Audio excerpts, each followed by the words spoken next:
You know, the truth of the matter is, when John died, it was so weird, I think, for everyone. And obviously, for those of us who are near to him, it was doubly, triply weird, you know? And then there was the obvious sort of thing that, is anyone going to write a song about John? Because obviously, certainly, we all felt deeply enough.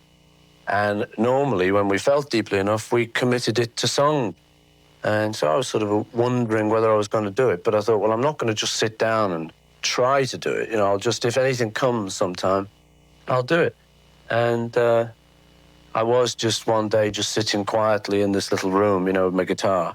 And these chords started coming out. And I started just sort of doing these thoughts as if I was talking to myself, to John, about our relationship and stuff.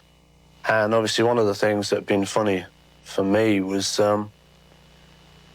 this idea of when the Beatles broke up of being, we became sort of almost enemies for a time, you know. But I knew we weren't, and I know actually for a fact that he knew we weren't too, because independent of each other, we'd always talk nicely about each other. But there was the pride thing of two men, you know, and it's very difficult business, all of that. So anyway, it all started to come out in this song, and there was I kind of, you know, sitting there doing this thing, feeling very emotional and stuff.